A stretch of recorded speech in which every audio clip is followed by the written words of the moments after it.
Hey, what's going on everyone? Welcome back to another episode of Star Wars Coffee, where in today's video, we have an update on some new casting for the Obi Wan Kenobi series. That's today here on Star Wars Coffee.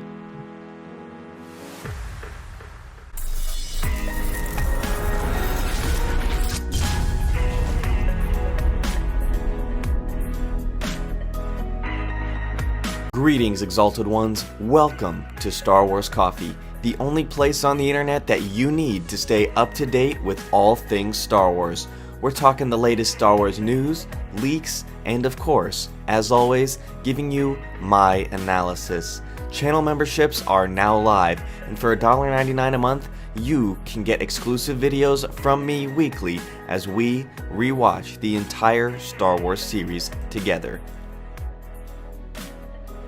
The Obi Wan Kenobi series has really been getting underway these last couple of weeks and months. Ewan McGregor has started training for the role. He's getting his Obi-Wan look ready to go, which is exciting to see as we've all been waiting for it. This is one of the most exciting things to happen to Star Wars since the announcement that they were going to start making new movies. And while many of those movies may not have lived up to everybody's expectations, but of course nothing can, this is something we should all get excited about. So we already know that Hayden Christensen is going to be reprising his role as Anakin/Darth Vader in the Obi Wan Kenobi series. We know that the young lady from Aladdin is also going to be likely cast in this as well. Of course, that's another unconfirmed leak, however, but even this story we're about to talk about today is considered unconfirmed because it's not a real, official announcement by Disney. So for those of you who are wondering why isn't anything being released, Disney they're not doing it, I guess. So Naomi Scott has also been cast in the show as well, and now we have Game of Thrones star Indira Varma set to join the Disney Plus Star Wars spin-off. This is a Deadline exclusive. So the Game of Thrones and For Life star Indira Varma is set to join Disney Plus's upcoming Obi-Wan Kenobi series. Deadline understands. Star Wars prequel stars Ewan McGregor and Hayden Christensen are already aboard for the series, which McGregor recently teased was getting underway in the spring. Varma's character details are under wraps, as are plot details on the drama, which is based on McGregor's prequel movie character. Christensen will reprise his role as Darth Vader. The show is expected to take place between the final movie of George Lucas's prequels, Revenge of the Sith, and the original trilogy's A New Hope.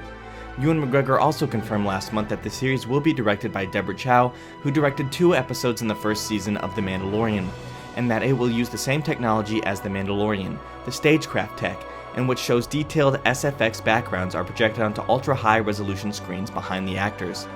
Jedi Master Obi Wan Kenobi is a pivotal character throughout the Star Wars movies, acting as a mentor to Luke Skywalker, to whom he introduces the ways of the Jedi. He was portrayed by Alec Guinness in the original trilogy. So that is the Deadline scoop. Essentially, they're just telling us some things we already know, plus the casting. And so I do want to make this very clear. Every time that there is a casting in Star Wars, most of us go through the cesspool of characters and figure out who this must be for, without typically thinking about that this could simply be a new character. So many people are guessing that this actress is going to be portraying Duchess Satine. And the problem with that is, number one, doesn't really look like Satine. However, I could see it, with enough makeup and effects and hair dye and all of that stuff. But typically this would require a lot of knowledge and really a lot of time spent in the Clone Wars era itself. So you would have to really understand the Clone Wars context, and you would really have to see a couple of pivotal episodes of the Clone Wars where this storyline and this relationship of characters is fleshed out a lot, which is just something I don't think that they're going to do in this really short 6-episode limited run series. So typically every time that there's going to be a new type of show like this, everybody is thinking, okay, well, I have to do this, they have to do this, they have to do this. When in reality, they're probably just going to try and carry the story forward rather than paying a ton of homages to it. However, the one homage I will say better be in there is Ewan McGregor going, hello there, to somebody. That is really the only thing I think we can kind of guarantee that's going to happen.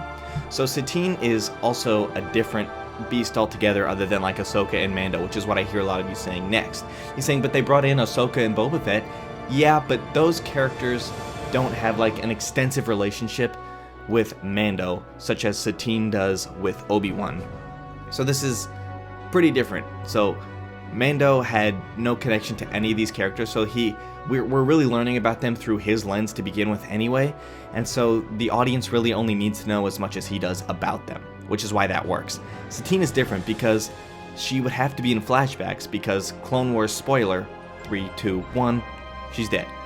Her relationship with Obi-Wan was very important to Obi-Wan's development as a character in the Clone Wars, you can argue.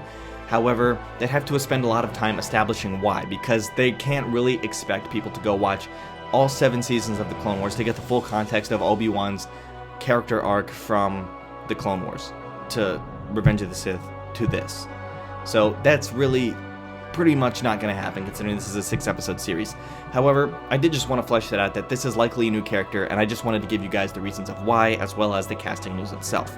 So let me know what you guys think about this in the comment section down below. Thank you guys so very much for watching. Let me know what you think, and may God bless you and the Force be with you always. If you enjoyed this episode, and frankly, even if you didn't, don't forget to subscribe. Do it! And if you want to help spread the word, please give this video a thumbs up and tell your friends to subscribe. Please check out the official Star Wars Coffee merchandise, and don't forget to check out all of the content playlists on this channel, including The Rise of Skywalker, The Mandalorian, and much more.